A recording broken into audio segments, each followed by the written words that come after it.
তৈরি করা, তার মধ্যে যে বিভিন্ন ধরনের লুকায়িত শক্তিগুলো আছে তাকে খুঁজে বের করে তাকে উত্তেজিত করা।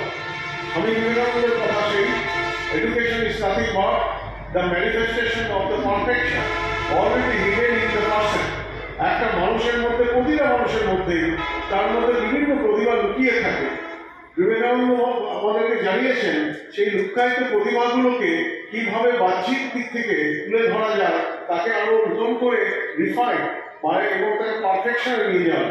অর্থাৎ আমাদের দায়িত্ব, যারা আমরা এই ধরনের কর্মব্যস্ততার মধ্যে থাকি, আমরা শিক্ষা কর্মী হিসেবে আমাদের বিশ্ববিদ্যালয়, মহাবিদ্যালয়, বিদ্যালয়ে নিরন্তর যে জ্ঞান চর্চা করি, তাতে কিন্তু একটা দিক। আবার বলি, শুধুমাত্র তাহলে পঠন পাঠন গবেষণা নয়, সাংস্কৃতিক বাতাবরণ তৈরি করে তার মধ্যে সাংস্কৃতিক যে মূল্যবোধ, সাংস্কৃতিক যে প্রতিভাগুলো আছে তার উন্মেষ ঘটানো। শুধু তাই নয়, খোলা আকাশের তলায় খেলার মাঠে একটা শিশু জন্ম হওয়ার পর ছোটাছুটি করে যে খেলাধুলোর মাধ্যমে পারদর্শিতা অর্জন করে এবং সেটার মাধ্যমে যে শিক্ষার লাভ করে বিভিন্ন দিক থেকে, সেটাও কিন্তু শিক্ষার একটা অন্তর্ভুক্ত অংশ। শুধু তাই নয়, শিক্ষা মানে শুধুমাত্র খেলাধুলো, সংস্কৃতি, পড়াশোনা, গবেষণা তার মধ্যেই সীমাবদ্ধ থাকে না। শিক্ষা মানে হচ্ছে তার নিজের জায়গাটাকে জানা, সমাজকে জানা, তার পরিবেশকে জানা, সে যে জলবায়ুতে বড় হচ্ছে, সেখানে যে মানুষ রয়েছে, সে মানুষদের যে আচার আচরণ, তার যে বিভিন্ন সংস্কৃতি, তার যে খাদ্যাভ্যাস প্রভৃতি সমস্ত কিছু সম্পর্কে একটা সম্যক জ্ঞান অর্জন করে। মূল কথা হচ্ছে শিক্ষা সমগ্রতা। ঠিক সেরকমই এই শিক্ষার সামাজিকতাকে বলতে গেলে এই যে সমাজ, এই যে সমাজে আপনারা কয়েকদিন ধরে একটা ভক্ত সম্মেলন করছেন, এই ভক্ত সম্মেলনে একটা মানসিকতা নিয়ে আপনারা এসেছেন। প্রত্যেকেই তার নিজের নিজের জায়গায় কর্মক্ষেত্রে আপনারা ব্যস্ত থাকেন। কে শিক্ষার প্রতি মানুষ, কে খেলাধুলার মানুষ, কে সংস্কৃতির মানুষ, কে হয়তো আধিকারিক, কে হয়তো সমাজকর্মী, কে হয়তো রাজনীতিবিদ, কে হয়তো গৃহবধূ, প্রকৃতি বিভিন্ন কে হয়তো কৃষিক্ষেত্রে কাজ করে। সেটা বড় কথা নয়, একটা জায়গায় সম্মিলিত হওয়া। অন্তত কিছুটা সময় ধরে আমরা কাউকে সামনে রেখে আমরা একটা অনুশীলন করা, গানের মাধ্যমে, ভক্তির মাধ্যমে, মন্ত্রের মাধ্যমে, জপতপের মাধ্যমে, তপস্যার মাধ্যমে, যোগের মাধ্যমে ইত্যাদি ইত্যাদি বিভিন্ন অনুশীলনের মাধ্যমে কিছুটা সময় আমাদের যে প্রাত্যহিক জীবনযাত্রা তার থেকে বেরিয়ে এসে নূতনভাবে আমাদের বেঁচে থাকার রসদটা খুঁজে পাবো। এটাও কিন্তু সমাজের একটা প্রধানতম একটা দিক। শিক্ষা কিন্তু এই সমাজ থেকে বিচ্যুত নয়। শিক্ষা সমাজ থেকে বিচ্যুত নয় বলে আজকে আমি একটা উচ্চশিক্ষা প্রতিষ্ঠানের সর্বোচ্চ ব্যক্তি হয়ে আমি যদি মনে করি আমি জ্ঞানের আধার হয়ে গেলাম, ভুল ভাব। আমাদের প্রতিটা দিন নিরন্তরভাবে এই যে সমাজ, শিক্ষা প্রতিষ্ঠান, তার মধ্যে যে প্রতি মুহূর্ত আন্তঃবিক্রিয়া চলছে, তার থেকে কিন্তু উভয় পক্ষই কিন্তু লাভ করে।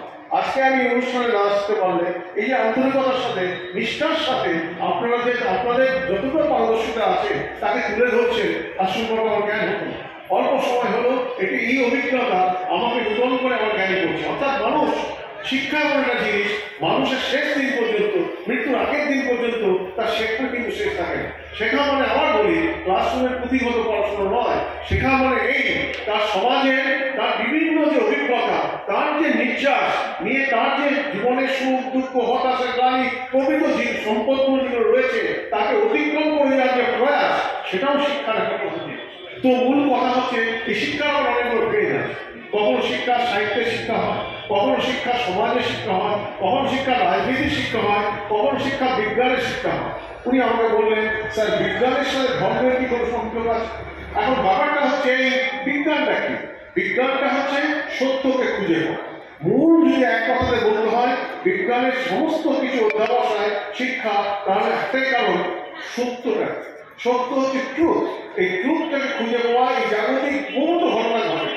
আমাদের কতটুকু ক্ষমতা আছে, সারা পৃথিবীর বিজ্ঞানীরা একসাথে যুক্ত হলেও কিন্তু এই জাগতিক ঘটনা অনেক কিছুই তাদের কাছে অজানা রয়ে গেছে। তাই জন্য নিরন্তর আমাদের বিদ্যা চর্চা করতে হয়, বিজ্ঞানের চর্চা করতে হয়, আমাদের গবেষণাগারে গবেষণা করতে হয়, মানুষের সাথে মিশতে হয়, প্রকৃতির রূপে যেতে হয়, তার বিভিন্ন উপাদান নমুনাগুলো সংগ্রহ করতে হয়, গবেষণাগারের শিক্ষার মাধ্যমে আমাদের যে জ্ঞান, তার দ্বারা ওইটাকে বিশ্লেষণ করতে হয়, সত্যকে খুঁজে পাওয়ার চেষ্টা করতে হয়। এই সত্যকে খুঁজে পেতে গিয়ে নিরন্তর নূতন নূতন আবিষ্কার, এই নূতন আবিষ্কারের ফল মানুষকে উপকৃত করে। আবার কোনো না কোনোভাবে এই আবিষ্কারের ফল হতো মানুষের ক্ষতিও করে। সুতরাং এইগুলো নিয়ে আমি বিস্তৃত বলছি না। মূল বিষয়টা হচ্ছে বিজ্ঞান সত্যকে খুঁজে পাওয়া। আর উল্টো যে ধর্ম কি? ধর্ম মানুষকে ধারণ করে, মানুষকে এক পৃথিবীর বুকে সঠিকভাবে ন্যায্যভাবে পরিচালনা করার জন্য একটা দিক নির্দেশ। ধর্ম মানে হচ্ছে হানাহানি নয়, ভেদাভেদ নয়, কোনো রকম যুক্তিতর্ক ঝগড়াঝাটি নয়। মূল বিষয় আমি একনিষ্ঠ মনে আমার যে বিশ্বাস, সেই বিশ্বাসকে সংহত করে একটা কিছু লক্ষ্য রেখে এগিয়ে যাওয়া। এই ধরনের বহু মনীষী আমাদের ভারতবর্ষের একটা অংশ। তাতে আমাদের অনেক মানুষই তাদের মতো করে করেছেন। তারা জন্মানোর পর থেকে মৃত্যু পর্যন্ত তারা বিভিন্নভাবে এই যে সমাজ, এই যে মানব সমাজ, তার কল্যাণ করার জন্য কথা ভেবেছেন। ধর্ম মানে আমার মনে করি দিই, ধর্ম মানে ভেদাভেদ নয়, ধর্ম মানে হিংসা নয়, ধর্ম মানে সাম্প্রদায়িকতা নয়, ধর্ম মানে যার যার ধর্ম তার তার কাছে থেকে নিজের ধর্মকে পালন করার সাথে সাথে অন্য ধর্মকে সম্মান করা। ধর্ম মানে মানুষের মধ্যে যে ভগবান রয়েছে তাকে খুঁজে পাওয়ার চেষ্টা করা।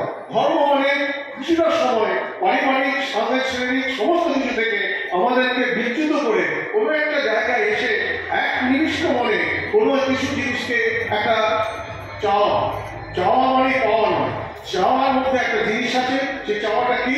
সমগ্র মানব সমাজের ভালো হোক, সমগ্র আমাদের পরিবারের ভালো হোক, আমার নিজের সুপথে চলতে করতে পারে। আমি এই চাই ওই চাই, এটা ধর্মের কথা হতে পারে না। তাই বিজ্ঞান যেমন সত্যের কথা বলে, ধর্মও সেরকম একদিক থেকে অন্যদিকে কথা হবে।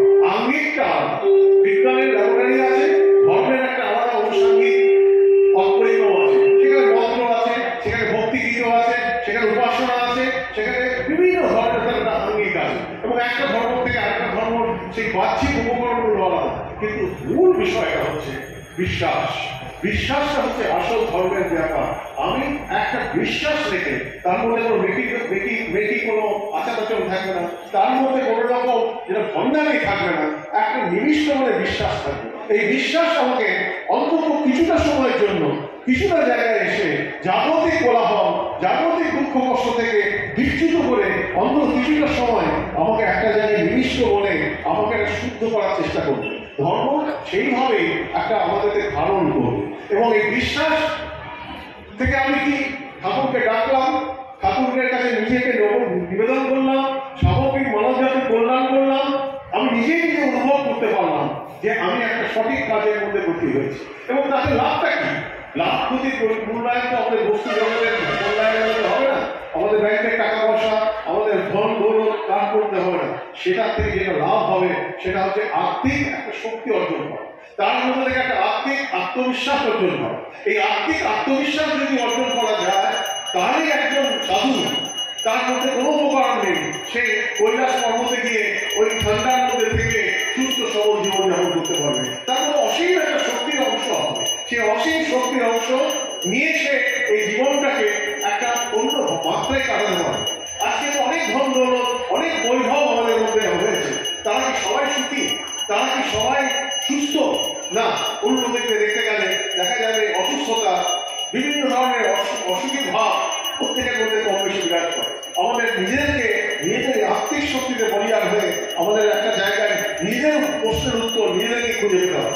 এবার নিজেরা এখন খুঁজে পাবো, মানুষ একটা সমষ্টি মুক্ত বানাবো। নিজেরা মতো যেটুকু অর্জন করবো, আমরা একটা জায়গায় এই ধরনের ভক্তিগান, এই ধরনের ভক্তি রসের যে অনুষ্ঠান, তার মধ্যে সম্মিলিত হয়ে আমাদের পরস্পরের যে সুখ দুঃখ, আমাদের যে শক্তি অর্জন করেছি, আমাদের যে জ্ঞান অনুভব করেছি, সেটাকে অন্যর সাথে ভাগ করে নেব। এবং ভাগ করে নিলে আমার ক্ষতি কিছু হবে না। আমি অন্তত সবসময় ভাববো যে আমি আমার যে অর্জিত জিনিস, এই মানব যে সুস্থ জীবন, তার মধ্যে থেকে অর্জন, তার থেকে কিছু মানুষের উপকারে লাগে। অর্থাৎ আমাদের মূল বিষয়টা হচ্ছে এইখান থেকে আমাদের একটা স্পিরিচুয়ালিটি ডেভেলপ করে, আমাদের মধ্যে একটা স্পিরিচুয়াল আধ্যাত্মিক ভাব ডেভেলপ করে। সেটা সমান নয়, কিন্তু এটা ঘটনা। ঠাকুর রামকৃষ্ণদেব বলেছিলেন, তুমি যদি তিনটে জিনিসকে ভাবো, তার মধ্যে দুটো জিনিস তুমি তোমার সংসার, তোমার নিজের সবটা ভাবো, একটা অংশ 3 ভাগের 1 ভাগ একটা সময় তুমি বের করো, যেটা তুমি নিজেকে ভাবো, নিজেকে ভগবানের কাছে পৌঁছে যাওয়ার কথা ভাববে, আকুলভাবে ভগবানকে ডাকবে। দেখবে তুমি কি পেলে না পেলে বড় কথা নয়, তুমি ভগবানের দেখা পেলে কি পেলে না বড় কথা নয়, তুমি দেখবে একটা আত্মিক বিশ্বাসে, আত্মিক আত্মিক শক্তিতে বলিয়ান হয়। অন্তত কিছুটা সময় জাগতিক বিভিন্ন বিষয় থেকে এবং কিছুটা সময় বলতে উনি বলেছিলেন 3 ভাগের 1 ভাগ সময় বলিয়ান হয়, এবং সেখানে আকুলতার একটা ব্যাপার আছে। এখন আকুলতার ব্যাপারটা কি? আমি তো ভগবানকে রেখেছি, আমি জাস্ট আকুলতা হচ্ছে কনসেন্ট্রেশন।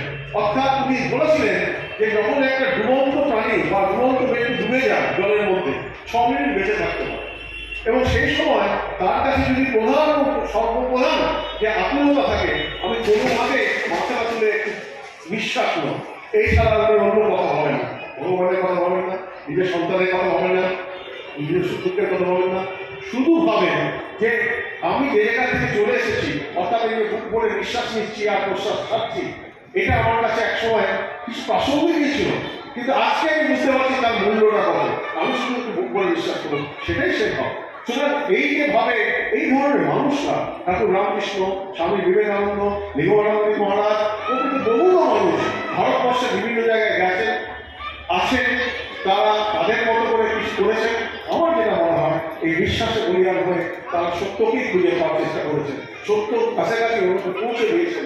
বিজ্ঞান যেরকম বস্তুবাদী জায়গায় সত্যকে খুঁজে মানুষের বিভিন্ন উপকরণ তৈরি করে মানুষ সভ্যতাকে বাঁচিয়ে রাখে, ধর্ম আবার সেই সভ্যতা নির্যাসটা নিয়ে মানুষের বেঁচে থাকাটাকে আরো বেশি সুখকর করে তোলে। তাই আমি আর বেশি কথা বলবো না, একটা কথা বলে রাখি, আমি কিন্তু এই ব্যাপারে বিশেষজ্ঞ নয়, আমাকে এটা বলতে বলেছেন, আমি কিছু আমার অনুভূতি ব্যক্ত করলাম।